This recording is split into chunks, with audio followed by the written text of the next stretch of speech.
레드 샌더스가 실은 이 말을 만들었어요. 선수들을 모아놓고 이렇게 얘기하죠. Winning is everything? No, winning isn't everything. 그리고는 잠시 기다리다가 이렇게 얘기했어요. Winning is the only thing. 이렇게 얘기했어요. 승리가 전부가 아니라 그것뿐이 없다 하는 이야기를 하면서 더 역설적으로 스포츠에서의 승리의 가치를 이야기했었죠. 근데 여러분, 정말 승리하면 답니까? 농구 황제 마이클 조던이 은퇴하면서 당신 이제 뭐하고 살 거요? 라고 했지만 그때 그러잖아요. Life goes on. 왜냐하면 인생은 농구보다 더 중요하고 더 위대한 일들이 있기 때문에 그렇습니다. 그런 의미에서 아이성에서의 승리는 이스라엘 백성에게 있어서는 everything이라고 이야기할 수 있었을 거예요. 그런데 그 순간에 하나님이 이스라엘 백성들을 그리심산과 에발산이 있는 세겜으로 데려가서 그곳에서 언약식을 행합니다.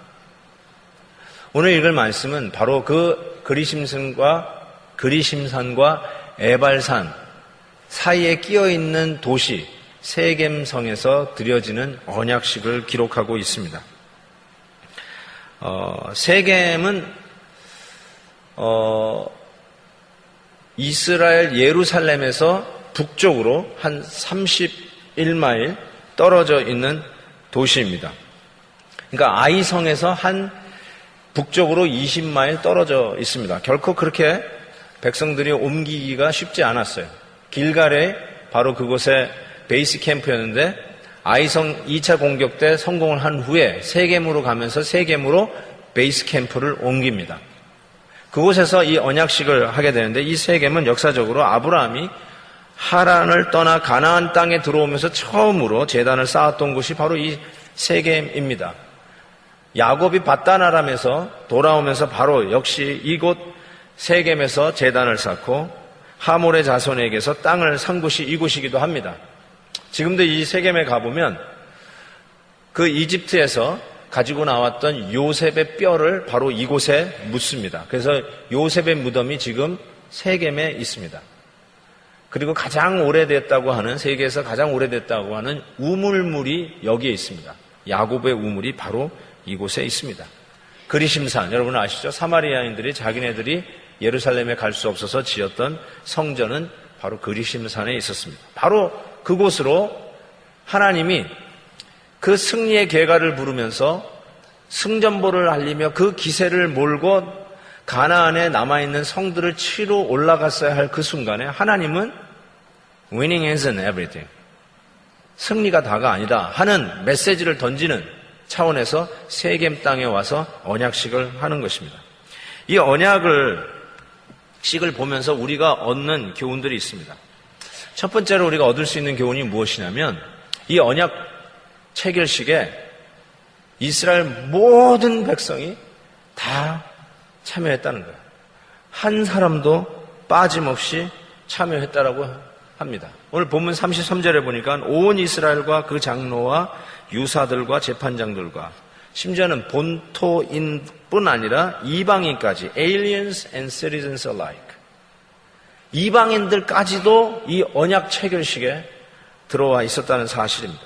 35절에는 더 분명하게 밝히는 것은 당시 사람의 수, 죄송하지만 카운트도 안 됐던 사람들까지 리스트를 하고 있는데 여호수아가 이스라엘 온 회중과 여인과 아이와 그들 중에 동거하는 객, 즉 aliens, 이방인들까지도 그 안에 있었던 것을 분명히 하고 있었습니다. 여러분, 여기에서 주시는 메시지가 무엇입니까? 모든 사람이 빠짐없이 이 세겜의 언약 체결식에 함께 했었다는 이 의미가 무엇입니까? 실은 요단강 건너가기 전에 요단 동편에 이미 므낫세 반지파, 갓지파, 에브라임은 땅을 분할받았어요. 강을 건너갈 이유가 없었어요. 같이 가서 여리고성, 아이성 공격에 동참할 이유가 없었어요. 그러나 그들은 강을 건너서 같이 전쟁에 동참합니다. 같이 싸웁니다. 심지어는 이 세겜 땅까지 올라와서 이 언약 체결식에 다 참여합니다. 뭘 의미하는 겁니까? 바로 교회는 이와 같이 공동체라는 거예요. 한 방향으로 가고 같이 가고 비전이 같고 똑같은 방향을 향해서 걸어가는 비전 공동체라는 것을 가르쳐주고 있다는 사실입니다. 이미 이 부분은 계속해서 이 여호수아 강해를 하면서 나타나는 부분이기도 합니다. 또 반복해서 또 주는 거예요. 여리고성을 허물고 아이성을 공격한 이후에 수많은 가나안 땅을 정복해야 할 숙제를 남겨놓고 다시 한번 우리가 공동체라는 것을 가르쳐주고 있어요. 여러분, 다시 한번 말씀드립니다. 교회가 가는 비전과 여러분의 가정의 비전이 다르면 안 됩니다.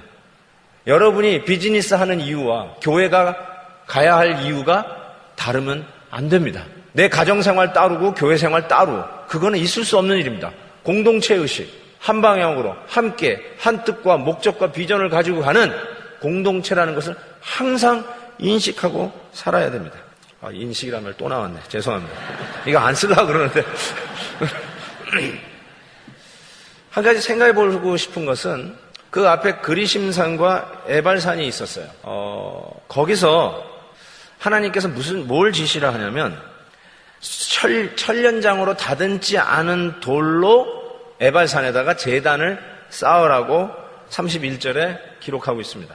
나는 이게 무슨 말인가 처음에는 그냥 주위에 보이는 돌 그냥 무조건 집어가지고 그냥 제단을 만들라라고 생각을 했어요.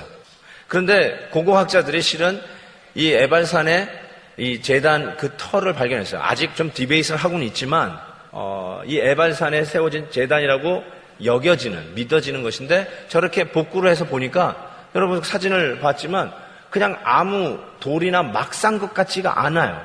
오히려 잘 다듬어진 것 같다는 느낌까지 들어요. 여러분, 아무 돌이나 거친 돌이나 모난 돌을 그냥 쌓으라는 뜻이 아니라 사람의 손이 되어서 석공들이 돌을 깨서 매끈하게 만들어서 쌓아야 할 돌을 하지 말고 그런 돌 필요 없고 이미 다듬지 않아도 충분한 매끄러운 돌을 골라라. 적어도 한 면은 매끄러워야 되고요. 모서리에 세워야 할 돌들은 적어도 두 면은 매끄러워야 돼요. 손댈 필요가 없는 그런 돌들을 주어서 그거를 세워야 했으니 얼마나 더 힘들었을까라는 생각을 해봐요. 아예 아무 돌이나 잡아가지고 다듬어서 세우면 그게 더 쉽지. 다듬을 필요가 없는 매끈한 돌, 그거를 가지고 와서 제단을 쌓아야 되니 이게 얼마나 힘들었을까. 왜 이런 요구를 하셨을까라는 생각을 해볼 때 그것은 결국 사람의 손을 댈 필요가 없는 완전한 희생 제물을 상징하기 위함이에요. 하나님이 바로 이스라엘 백성들과 언약을 체결하면서 사람이 인공적인 것이 가미될 필요가 없고 인간적인 냄새에 들어갈 필요도 없고 어떤 manipulating, artificial한 거 필요 없는 그냥 처음부터 끝까지 완전한 하나님의 희생 제물로 드려지는 바로 그 언약 체결식을 하라는 것이죠. 그래서 쇠 연장으로 다듬지 않은 돌로 쌓으란 말은 인간적인 의미에서의 artificial한 인간적인 것을 손댈 필요가 없고 가미할 필요가 없는 perfect sacrifice, 완벽한 하나님의 희생 제물을 상징하는 것이라고 할 수 있습니다. 그리고는 그 제단에 하나님의 율법을 새겼어요. 신명기에서 모세가 지시한 말을 생각해 보니까 회치를 하고 그 위에다가 율법을 새겼다고 적혀 있어요. 이건 무엇을 의미하냐? 그 제단의 핵심이 뭐냐? 하나님의 말씀이라는 뜻이에요. 그 하나님의 말씀을 하나도 빠뜨린 것이 없이 다 적었다고 이야기를 하고 있습니다. 그것을 그 제단에 전부 새겨 적어 놓았습니다. 그 말씀을 가지고 서로 낭독하고 듣고 읽었는데 어떻게 이것을 읽었냐면 한쪽에 그리심산과 에발산이 있는데 혹시 이 사진을 한번 띄워볼 수 있으면 띄워보실래요? 약간 그리심산은 좀 작은 산이고요. 에발산은 조금 더 높은 산입니다. 이게 현대 사진인데 지금 봐도요. 그리심산은 좀 녹색이 보이죠. 에발산은 그냥 황량합니다. 그래서 에발산이 저주의 산이고 그리심산이 축복의 산이라고 하는데 저 사이에 끼어있는 빌딩들이 바글바글 모여있는 저것이 바로 세겜입니다. 저기에 이스라엘 백성들 거의 200만이나 되는 이스라엘 백성들이 모여서 6지파는 그리심산 왼쪽에 또 6지파는 에발산 오른쪽에 세워서 하나님이 그 제단에 남겨놓은 하나님의 율법의 말씀들을 서로 낭독하는데 신명기 27장과 28장에 있는 축복과 저주의 말씀을 서로 낭독하게 했습니다. 저는 이것이 맹숭맹숭한 낭독이 아니었을 것 같다는 생각이 들어요. 한번 상상을 해보십시오. 찬양대도요. 100명 찬양대하고 200명 찬양대는 비교가 됩니다. 그 볼륨에 차이가 있어요. 제 꿈은 200명 찬양대입니다. 그냥 알고만 계십시오. 네. 볼륨이 달라요. 그런데 여러분 한번 그냥 상상을 해보세요. 아까 그 그리심산과 에발산은 이쪽에서 얘기하면 메아리 쳐 오기 때문에 아쿠스틱 효과가 있어요. 에발산에서 또 하면은 저쪽에서 또 반향이 오는 아쿠스틱 효과가 있어요. 그 어마어마한 이쪽에 100만 저쪽에 100만이 서서 말씀을 낭독하는 그 광경을 한번 상상을 해보세요. 우와 하는 소리만 나도 얼마나 웅장했겠습니까? 제가 신명기 27장과 28장에 있는 축복과 저주의 말씀을 한번 읽어보면서 이러지 않았을까? 서로 reciprocal, 교독문을 낭독하듯이 하지 않았을까? 뭐 저주만 쫙 읽고 그 다음에 이쪽에 축복만 쫙 읽은 게 아니라 서로 교독하지 않았을까라는 상상을 해봐요. 예를 들면 저주가 선포됩니다. 에발산에서 저주가 선포돼. 신명기 27장 15절에 보니까 우상은 여호와께 가증하니 그것을 만들어 은밀히 세우는 자는 저주를 받을 것이며 내가 많은 종자들을 심을지라도 메뚜기가 먹음으로 거둘 것을 적을 것이며 내가 포도원을 심고 다스릴지라도 벌레가 먹음으로 포도를 따지 못하고 포도주를 마시지 못할 것이라. 아멘. 그 말을 받아서 이 축복의 그리심산에서 또 말씀을 선언합니다. 여호와의 말씀을 삼가 듣고 내가 오늘날 내게 명하는 그 모든 명령을 지켜 행하면 내 하나님 여호와께서 너를 세워 모든 민족 위에 뛰어나게 하리라. 아멘. 이쪽에서 또 에발산에서 저주를 선포합니다. 그 부모를 경홀히 여기는 자는 저주를 받을 것이라. 내가 여자와 약혼하였으나 다른 사람이 그와 같이 잘 것이요 집을 건축하였으나 거기 거하지 못할 것이요 포도원을 심었으나 네가 그 과실을 쓰지 못할 것이라. 아멘. 또 그리심산에 또 받아가지고 내가 내 하나님 여호와의 말씀을 순종하면 성읍에서도 복을 받고 들에서도 복을 받을 것이며 내 광주리와 떡반죽 그릇이 복을 받을 것이며 내가 들어와도 복을 받고 나가도 복을 받을 것이라. 아멘. 아멘도 없냐? 한번 상상해 보세요. 메시아의 오라트리오가 이렇게 웅장했을까요? 하이든의 천지창조가 이렇게 웅장했을까요? 하나님의 말씀만 제대로 낭독해도 그 안에는 하나님의 어마어마한 임재의 능력을 그들이 체험했을 것이라고 저는 생각합니다. 결국 무엇을 이야기하냐면 이스라엘 백성들에게 하나님이 하나님의 말씀에 따라 행하는 것이 이 가나안 땅 정복하는 비결인 것을 다시 한번 가르쳐 주시는 말씀. 내 손에 든 무기와 네가 가지고 있는 군량미로 이 남은 가나안 땅을 정복하는 게 아니라는 것이. 지금 겨우 여리고성, 아이성 두 성을 함락시켰습니다. 아직도 29개의 성과 29명의 임금이 남아 있습니다. 그들이 지금 이스라엘 백성들이 뭘 하고 있나 지켜보고 있는데 지금 그 기세를 몰고 자기 성을 치러 오는 게 아닌가 싶었는데 그들이 무엇을 하고 있냐면 세겜에 와가지고 언약식을 체결하고 있는. 이 땅을 정복하기 위한 하나님이 가르쳐주시는 비결은 하나님의 말씀에 순종하면 승리요, 하나님의 말씀에 불순종하면 실패라는 거예요. Clear cut, no compromise.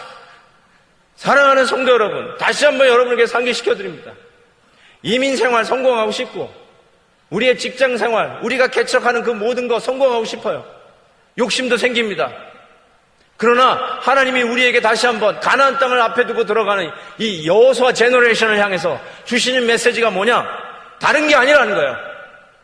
하나님의 말씀에 곧이곧대로 순종하면 축복이요, 하나님의 말씀을 조롱거리로 생각하고 불순종하면 그게 바로 저주라는 것을 분명하게 말씀하고 들어가는 것입니다. 결국 이것이 무엇을 이야기하는 것입니까? 언약식을 체결하면서 완벽한 희생제물을 상징하는 철로 다듬지 않는 돌로 제단을 쌓고, 그리고 그곳에 하나님의 말씀을 새겨 말씀대로 행하면 축복이요 불순종하면 저주라는 이 메시지가 선포되어지는 이것이 무엇을 의미하냐면 결국 예배를 의미합니다. 예배가 우리의 삶 속에 가장 중요하다는 것을 가르쳐 주고 있는 것이죠. 예배가 우리의 모든 일의 중심이 되어야 됩니다. 예배가 나의 모든 삶의 우선순위가 되어야 합니다. 예배가 제일 중요한 거예요. 무슨 일이 있어도 예배를 타협하지 말라는 겁니다. 여러분, 예배를 잘 보세요. 요단강을 건넌 후에 돌무대기를 쌓아서 예배드렸어요. 돌을 쌓았다는 말은 전부 예배입니다. 길갈에 가서 할례를 행하고 유월절을, 명절을 지켰어요. 거룩한 명절을 지켰어요. 예배입니다. 아이성 1차 공격 때 패배했어요. 패배하고 나서 아간과 그의 자녀들을 처단하고 악을 골짜기에서 역시 돌무리를 쌓았습니다. 예배입니다. 아이성 2차 공격 후에 승리한 후에 지금 이 백성들이 전부 다 20마일 북상, 세겜 땅, 그리심산과 에발산으로 나누어 뭘 하고 있는 겁니까? 예배입니다. 이스라엘 역사의 성공과 실패 사이가 예배였습니다. 성공했느냐 실패했느냐가 중요한 게 아니에요. Winning or losing, 그게 중요한 게 아니란 말이에요. Winning is not everything. Life is a lot more deeper, more profound. 훨씬 더 심오하고 크고 넓은 영역이 우리 인간의 삶이에요. 그래서 승리와 삶의 사이에 하나님이 마치 시줄과 날줄로 옷감을 짜듯이 우리의 인생에 하나님을 향한 신비한 그 하나님의 임재의식 속으로 나아가도록 하나님의 거룩한 옷을 입히는 그 베이직 머티리얼이 뭐냐? 예배예요.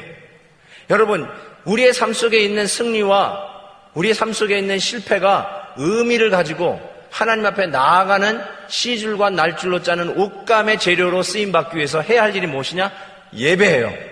예배가 바로 그거를 옷감 짜는 능력을 만들게 해요. 예배가 없으면 성공도 의미가 없고 실패해서 다시 일어날 의미도 없습니다. 두 나무꾼이 서로 누가 더 나무를 많이 베는가 내기를 했습니다. 그래서 잘 도끼를 가지고 나무를 패기 시작하는데 한쪽 사람은 정말 힘이 셌는지 쉬지도 않고 계속 나무를 팹니다. 그래서 그냥 어떨 땐 푹 치면 나무가 툭툭 넘어갑니다. 또 한 사람도 역시 나무를 열심히 패는데 이 사람은 패다가 쉬어요. 지금 저 사람과 경제 더 한 나무라 더 잘라야 되는데 쉬고 있어요. 근데 쉬는 동안 뭘 하냐면 도끼날을 갑니다. 그리고 또 자르다가 또 쉬면서 또 도끼날을 갑니다. 근데 이쪽 사람은 꾸준하게 쉬지도 않고 계속 나무를 뱁니다.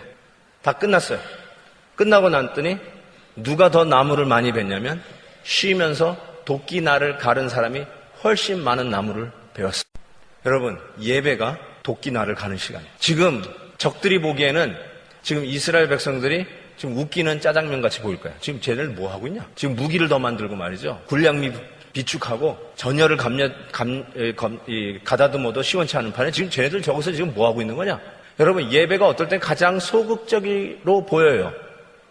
그래서 심지어는 예수 믿는 사람들 이런 말을 해요. 야, 지금 예배 드릴 시간 없어. 야, 지금 기도할 여유가 어딨어? 일단 이거부터 해야 돼. 예배 볼 여유가 없다. 예배 드릴 시간이 없다. 지금 예배 드릴 때가 아니야. 지금 이러고 있을 때가 아니야. 지금 기도하고 있을 때가 아니야. 이런 말을 크리스천도 서슴지 않고 하는데, 여러분, 가장 정적이고 소극적인 것 같은 이 예배가 하나님이 지금 29개 도성의 29명의 왕이 그들을 이글거리는 눈으로 지켜보고 있는 이 순간에 무슨 메시지를 전하냐면, 칼 들고 나가 싸우는 것보다 지금 이 예배 드리는 이 시간이 더 적극적이고 더 공격적이라는 말씀이에요. 왜 아멘이 없습니까? 예배에 타협하지 마세요. 그런 의미에서. 여러분, 아무리 아파도 예배는 드리고 아프겠다. 그런 마음 가지세요. 내가 탈레놀을 서너 개 먹었더라도 예배 드리고 나서 가서 들어 눕겠다. 이런 마음 가지세요. 아멘 좀 하세요. 오늘 아침에 병원에 들어가서 입원해야 되는데 그때 반드시 얘기하세요. 나 예배 드리고 가서 입원하겠다. 그런 정도로 예배가 더 중요하다는 거예요. 그런 마음 가지세요. 링게를 꽂고라도 내가 교회 가겠다. 그런 마음 가지시란 말이에요. 왜요? 예배가 우리의 인생의 실패와 성공을 씨줄 날줄 삼아 하나님의 신비에 들어가는 옷감을 짜는 바로 그 능력이 예배 안에 있듯이, 사랑하는 성도 여러분, 예배에 목숨을 거십시오. 찬양대원들, 예배에 목숨 거십시오. 그래가지고 되겠어요. 목숨 거십시오. 제가 말씀을 생각하다가 지금 그리심산과 에발산에 백성들을 6지파 나누어 세웠잖아요. 그때 문득 들어오는 인물이 누구냐면 기생 라합과 그의 가족들이었어요. 여러분, 기생 라합은 그리심산에 서 있을까요? 에발산에 서 있을까요? 그냥 그 생각이 들더라고요. 그게 별로 중요한 것 같지는 않아요. 근데 그 생각이 자꾸 들어요. 야, 기생 라합이 그 여리고성 때 붉은 줄 달아내리면서 지금 이스라엘 백성화 됐잖아요. 그리고 이 세겜의 언약식에 이방인들도 있었더라. 거기에 당연히 라합이 들어가 있었을 거예요. 이 라합이 어디에 서 있을까? 여러분에게 물을게요. 여러분, 지금 여호수아 장군이 여러분들에게 여기 그리심산이 있고 에발산이 있는데, 자, 각자 나눠 쓰세요. 그럼 여러분은 어느 산에 가서 서고 싶습니까? 당연하죠. 아마 인지상정이라고 그리심산, 축복의 산에 서고 싶었을 거예요. 그런데 guess what? 하나님은 이스라엘 백성들에게 그리심산에다가 제단을 만들라고 하지 아니하시고 저주의 산 에발산에다가 이 제단을 만들라고 그랬어요. 그렇지 않아요? 우리 생각하고 조금 틀리지 않아요? 제 생각에는 라합이 에발산 쪽에 가지 않았을까? 이방인이잖아요. 에발산 쪽에 가지 않았을까라는 생각을 해봐요. 아가는요, 우리식으로 얘기하면 모태신앙자예요. 이스라엘 백성 중 유다 지파에 속했던 자였어요. 그 안에서 컸어요. 그리고 우리식으로 얘기하면 주일학교의 은혜가 뭔지를 알아요. 교회 생활에 익숙했어요. 예배의 영광이 뭔지를 알았던 자였어요. 근데 그는 결국 불순종하고 심판을 받습니다. 그런 반면에 기생 라합, 영어로는 prostitute, 창녀죠. 사회적으로 멸시받고 도저히 하나님의 거룩한 공동체에 들어올 수 없던 자였고, 하나님의 거룩한 공동체의 거룩의 걷자도 모르는 사람이었어요. 주일학교 근처도 못 갔어요. 교회 가본 적이 없는 사람이었어요. 그런데 복음을 들었어요. 그 복음을 듣고 하나님을 경외하고 두려워하여 그 하나님을 믿음으로 받아들이고 드디어 하나님의 백성 속에 거하는 자가 되었어요. 여리고성 심판 때 구원을 받는 은혜를 누리는 자가 되었어요. 그 기생 라합이 저는 에발산에 섰다고 생각해요. 우리가 당연히 저주를 받았어야 할 그 죄를 너무나도 많이 지었기에 내가 하나님 앞에 서기에는 너무 부족해서 바로 제단이 완벽한 perfect sacrifice가 세워지는 에발산에 섰지 않았을까라는 생각이 들어요. 그냥 은혜 위에 은혜였을 거예요. 여러분, 기생 라합이 보아스의 어머니입니다. 보아스는 룻과의 사이에서 누구죠? 이새의 아버지를 낳았어요. 이름이 깜짝 생각나요. 그리고 이새를 낳고 이새는 누구의 아버지예요? 다윗의 아버지예요. 기생 라합이 에일리언, 페이겐이 그 밑에 고조 할머니로 다윗을 낳았어요. 은혜 위에 은혜. 저는 이 세겜에서의 언약식은 우리 하나님이 심판에서 우리를 구원하시는 하나님인 것을 가르쳐 준다라고 생각합니다. 우리의 모든 죄의 저주를 끊어내고 우리의 모든 불순종의 심판에서부터 우리를 속량하시고 에발산에 저주받아야 할 그 산에 우리가 마땅히 그곳에서 저주를 받아야 마땅한 그 산에 하나님이 perfect sacrifice, 완벽한 희생 제물을 우리 대신 우리의 죄값을 속량하기 위해서 세우신 에발산에 세워진 그 한 제단 위에서 라합은 소망을 받고 구원을 보았습니다. 이게 바로 신앙의 미스터리입니다. 이번 83차 베델 동산에 올라갔는데 저도 처음부터 왠지 모르게 터지는 울음을 주체할 수가 없었어요. I don't know why. 왜 울리는지, 왜 여기 눈물이 나는지 모르겠더라고요. 그런데 한결같이 저와 비슷한 간증자들이 나와서 하는데 자기들도 우는데 왜 우는지 모른다는 말을 공통적으로 하더라고요. 왜 우는지 몰라요. 여러분, 왜 그런 줄 아세요? 복음은 포뮬라가 아니라 미스터리이기 때문에 그렇습니다. 하나님이 나를 사랑하신다는 이 사실은 미스터리입니다. 내가 수학 방정식의 정답을 찾았기 때문에 오는 사랑이 아니에요. 내가 인풋을 했더니 아웃풋으로 들어오는 구원, 이런 식의 수학 공식으로 딱딱 맞아 떨어져서 우리가 이 자리에 있는 게 아니에요. 아무리 생각해봐도 우리는 다 에발산에서 저주받아야 할 사람들이에요. 그런데 에발산에 우리의 완벽한 희생 제물이신, 사람의 손이 가지 아니한, 철로 다듬지 아니한 완벽한 희생 제물이 우리의 자리에서 드려져서 기생 라합과 같은 사람이 바로 그곳에 서서 다윗의 고조 할머니가 되는 이 놀라운 구원의 파노라마, 미스테리어스 파노라마, 이 신비의 세계로 들어가는 게 바로 복음이에요. 제 친구 목사님을 통해서 알게 된 드라마입니다. 한 10여 년 된 드라마인데 조재현이 주연했던 피아노라고 하는 드라마입니다. 그 마지막 장면이 감동스럽다고 해서 보았는데요. 평생 부산을 배경으로 나오는 드라마였어요. 조재현은 평생 건달로 삽니다. 그런데 살다가 보니까 옛날 어렸을 때 여자친구하고 장난하면서 생긴 아이가 있다는 걸 알아요. 자기 아이. 자기 아이 데려오고. 그런데 이 조재현이 정말 사랑에 빠집니다. 그래서 아이 둘 있는 그 여자와 결혼을 하는데 이 여자가 결혼하자마자 교통사고로 죽습니다. 그래서 그 아들과 딸, 자기 아이는 아니지만 자기가 사랑한 여인의 아들과 딸을 자기 아들로 받아들이는데 그때 그 아들이 조인성이었고 딸이 김하늘이었어요. 아시는가 몰라. 네. 그런데 이 조인성으로 나오는 그 아들은 계속 불만이에요. 자기 엄마가 이 사람 때문에 죽었다는 거예요. 이 건달 때문에 죽었다. 그래서 아버지라고 인정도 안 해. 계속 반항을 하는데 이 조재현, 아버지 역을 하는 이 조재현은 아니라고. 그러면서 계속 그 아들에게 사랑을 한다고 얘기하는데 받아들이진 않아요. 막 그러면서 그 유명한 장면이 나타나는데 드디어 나 맞닥뜨렸어요. Leave me alone. 안 된다. 뭐 이러면서 하니까 why? 그러니까 조재현이 그 사투리로 이렇게 얘기합니다. 전에는 네가 일에 나오면 내가 웃잘라 몰라가 오짐이 말있고 오금이 쫄밋거리고 그랬는데 인제는 오진도 안 미있고 오금도 멀쩡하다. 함 해보자 임마. 함 해봐. 내가 네 포기하는가 포기 못하는가 함 두고 봐 임마. 왜 그러시는 거예요? Leave me alone. 그랬더니 사랑하니까. 네 사랑해봤나? 가슴에다가 한 여자 담아봤나? 여서부터 여기까지 쭉 갈라서 한 여자 쑥 집어넣어봤나? 함 해봐라. 속이 엄청 시릴 끼다. 식초를 한 대박 들이쎄 뿌린 것보다 1000배 만배 시릴 끼다. 죽을 때까지 속 시릴 끼다. 사는 동안 남들은 오해할지 몰라도 나한테는 그게 사랑이다. 네가 살아있고 내가 살아있고 하는 니를 보든 안 보든 우야든 내 속은 계속 시릴 거고 이 속이 우리하게 시리게 멈추기 전까지는 한 여자가 남긴 니는 내 영영 사랑이다. 그러니까 나는 포기 못한다. 절대로 포기 못한다. 이 말에 조인성이 할 말을 잃고 기가 막혀 하면서 떠나갑니다. 떠나가는 조인성 뒤에다가 이렇게 얘기합니다. 사랑한대, 사랑한대. 그러더니 갑자기 주머니에서 손수건을 꺼내더니 사랑한대, I love you. 왜 그럴까요?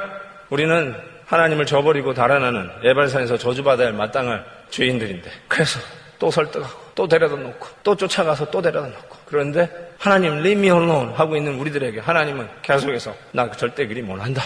네 할 테면 해봐라. 나는 이게 사랑이다. 네가 속이 시리다. 한번 해볼 테면 해봐라. 난 포기 못한다. 그러면서 계속 우리를 향하여 달아나고 있는 우리 등을 짝을 향해서 손을 흔들고 수건을 흔들면서 I love you 하고 계신 이 하나님의 사랑. 그게 에발산에 하나님 세우신 제단의 의미. It's a mystery. 공식이 아니에요. 그 미스터리에 충격받, 감동받, 설복되어서 주체할 수 없이 흐르는 나의 눈물이 어쩔 수 없어서 나 왜 흐르는지 모르지만 그 하나님의 사랑에 끌려서 오늘도 감격하며 그분 앞에 나와 있는 거예요. 사랑하는 성도 여러분, 주님 앞에 나올 때마다 눈물로 나옵시다. 주님을 예배할 때 눈물이 사라지는 것이 오래인 것을 자랑으로 생각하지 말고 부끄럽게 생각하면서 나옵시다. 왜냐하면 그 사랑이 미스터리이기 때문에 그래요. 왜 아직도 나를 붙들고 계시는지. 그 사랑 때문에 사는 겁니다. 그 사랑 때문에 다시 일어나는 겁니다. 그 사랑 때문에 내 아이의 실패도 하나님의 미스터리에 들어가는 재료가 되는 겁니다. 이 은혜가 여러분 삶 속에 더 크게 넘치시기를 주님의 이름으로 축복합니다.